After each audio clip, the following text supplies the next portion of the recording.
hai đã vây tới nôn lòng niềng tha pro miên sầy ở tràn tai pro than niềng nước miên pro tràn đôi tại kia và áo bánh pi crop có krau tại mà đòn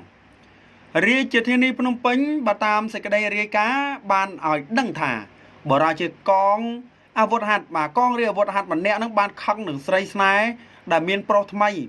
có hai mất phẹ một đó hai cọt đỏ cầm phơi nó banh chụp nôn pi crop áo bỏ chia po rót bạ xa bạ sấy rồi hốt bắt đăng sầm tại cạnh khoát luôn giọt từ su non phèm tại mà đòn bằng còi miền cà phê áo cà phê về liêm mà pram buôn chụp thằng ngày thì mà phơi pram khai cả cái đá cho năm pi pon mà phơi mùi thật nở phum sa mà cây muối sân cát tập bèn cỏ sáng khăn po sàn chơi ria chợ thiên ni Phnom Penh sẽ đây ria cá ban bọn tỏi đăng thiệt tha chôn răng cua miền mua tha xạ sấy pịch phết sấy ở dụng mà phơi bằng mùi cho năm ô bà mục là bo nó chỉ chiêng ốt sọ sạ nở phum sa mà cây muối sân cát tập bèn cỏ sáng khăn po sàn chơi trong này bà đại bánh pi crop nu miền mua tha sọc tràn ẩn phết proอายุ40 ឆ្នាំប្រិយមិត្តអើយបាទណា21ប៉ះ40ប្រិយមិត្តណាមិនធម្មតាទេបាទណាមិនធម្មតាទេមុខរបរហ្នឹងអាវុធហាត់ស្នាក់នៅភូមិបាទមួយគ្រឹះមួយកន្លែងស្ថិតនៅសង្កាត់សំរោងក្រោមខណ្ឌពោធិ៍សែនជ័យរាជធានីភ្នំពេញបាទមិនធម្មតាទេបាទនៅសត្វភូមិមួយគ្រឹះទៀតប្រិយមិត្តហើយអង្គុយលើច្បាប់បាយជាទៀងកំភ្លើងបាញ់ញ៉ៃញ៉ៃទៅវិញបាទឥឡូវយើងបន្តទៅទៀតតាមប្រពន្ធព័ត៌មានពីស្ត្រីរងគ្រោះនឹងបានឲ្យដឹងថាបរោះដែលជាជនបង្កត្រូវជាសង្សារចាស់របស់នាងដែលបានស្រឡាញ់គ្នានឹងអស់រយៈពេល73ឆ្នាំមកហើយនៅមុនពេលកើតហេតុបរោះជាសង្សារចាស់រូបនេះបាននាំគាត់ទៅហូបអាហារនៅភូមិមួយគ្រឹះមួយកន្លែងស្ថិតនៅបាទក្នុងសង្កាត់សំរោងក្រោមខណ្ឌពោធិ៍សែនជ័យនារីរងគ្រោះបានបន្តទៀតថាបន្ទាប់ពីហូបអាហាររួចហើយនឹងក៏ត្រឡប់មកវិញហើយត្រូវបានសង្សារចាស់រូបនេះនឹងតាមរករឿងដល់ផ្ទះជួលដោយសារតែឃើញគាត់នឹងមានសង្សារថ្មីបើករថយន្តមួយគ្រឿងមកលេង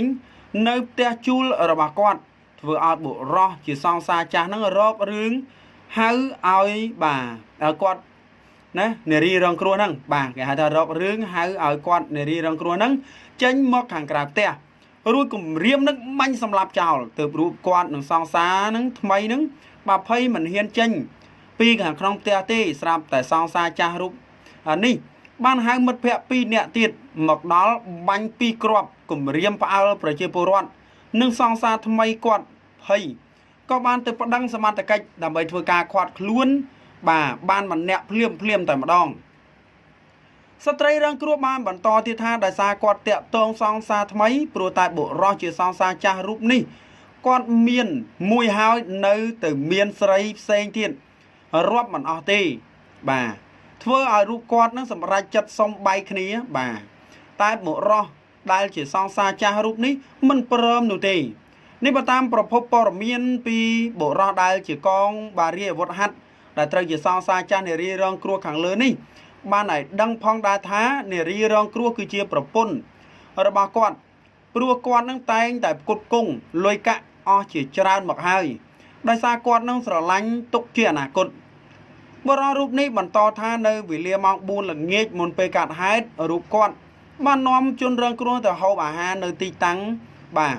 កន្លែងរបស់គាត់រហូតដល់ពេលយប់ហើយក៏កំពុងតែរស់នៅជាមួយគ្នាក៏ស្រាប់តែមានគេឆាតហៅមកផ្ទះឲ្យប្រញាប់ណាឲ្យប្រញាប់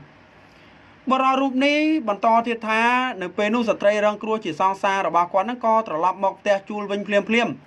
រូបគាត់នឹងក៏បានតាមមកដល់បន្ទប់ជួលដែរស្រាប់តែឃើញមានរថយន្តមួយគ្រឿង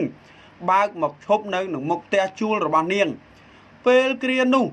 គាត់ក៏បានស្រែកពីខាងក្រៅស៊ូនៅពេលនោះជនរងគ្រោះបានចេញមកជួបគាត់បានបន្តិចរួចក៏ទាញទ្វារនឹងបិទធ្វើឲ្យគាត់ដឹងថាគេមានសង្សារថ្មីបន្ទាប់មកនឹងគាត់ក៏បានទាក់ទងទៅមិត្តភ័ក្តិគាត់2នាក់ទៀតដើម្បីមកកន្លែងកាត់ហេតុលុះមិត្តភ័ក្តិមកដល់ដោយសារតែខឹងជំនួសគាត់ពេក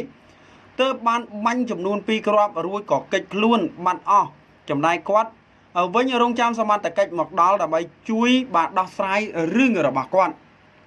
ក្រោយពីកាត់ហេតុកម្លាំងសមត្ថកិច្ចនគរបាលប៉ុស្តិ៍បានមកដល់ចំណុចកាត់ហេតុ ហើយក៏បានធ្វើការសួរនាំរួចខាត់បរោះសង្សារចាស់ខាងលើយកទៅសាកសួរនៅប៉ុស្តិ៍នគរបាលភ្លាមតែដោយសារបរោះរូបនេះជាកម្លាំងអាវុធហត្ថទើបសមត្ថកិច្ចនគរបាលប៉ុស្តិ៍រងចាំប្រគល់ឲ្យអាវុធហត្ថខណ្ឌពោធិ៍សែនជ័យវិញនៅថ្ងៃស្អែកដើម្បីចាត់ការតាមនីតិវិធីផ្លូវច្បាប់បាទហើយចុះបើសិនជាយើងដាច់គ្នាហើយគេហៅទៅដល់ផ្ទះគេយើងទៅធ្វើអីអាហ្នឹងយើងនិយាយការពិតមកហើយយើងទៅដល់ទៅផ្ទះសង្សារចាស់យើងតាំងតែពីព្រឹករហូតដល់យប់ធ្វើអីបាទមិនកាន់ជើងមកខាងប្រិមិត្តបើសិនជាបែកគ្នាយើងទៅផ្ទះគេយប់ប្រលប់ធ្វើអីទៀតបើយើងមានអ្នកថ្មីអាហ្នឹងណាយើងមានអ្នកថ្មីអាហ្នឹងអញ្ចឹងតាក់ទងទៅនឹងរឿងរ៉ាវនេះបងប្អូនគិតគូរតាមការគូទៅបាទយើងមិនហ៊ានអាកាត់ទេក៏យើងឆ្ងល់ថាម្នាក់ស្រីនេះបាទអាយុ21ឆ្នាំនេះបើសិនជាគាត់បាទមានសង្សារថ្មីហើយហេតុអីសង្សារចាស់គាត់ហៅទៅណែហូបអីនៅក្នុងផ្ទះរបស់គេទៅដល់ភូមិគ្រឹះរបស់គេហើយនៅហ៊ានទៅទៀតហើយទៅនឹងទៅតាំងពីថ្ងៃរហូតដល់យប់ទៀតឥឡូវយើងគិតមើលប្រិមិត្តបាទបើសិនជាគេមិនល្អយើងទៅមួយគេធ្វើអីបាទយើងនៅតែផ្ទះយើងទៅបាទយើងនៅតែផ្ដល់ឱកាសក៏ដូចជាផ្ដល់នៅអនុស្សាវរីយ៍ល្អៗឲ្យអ្នកថ្មីមិនល្អជាងតាក់ទងទៅនឹងអត្ថបទព័ត៌មានក៏មានប៉ុណ្ណឹងដែរប្រិមិត្តបាទបើលើកទៅបាទលើសលួត្រូវខុសដោយប្រការណាមួយក៏សូមខន្តីអភ័យទោសជាចុងក្រោយសូមជម្រាបលាបាទ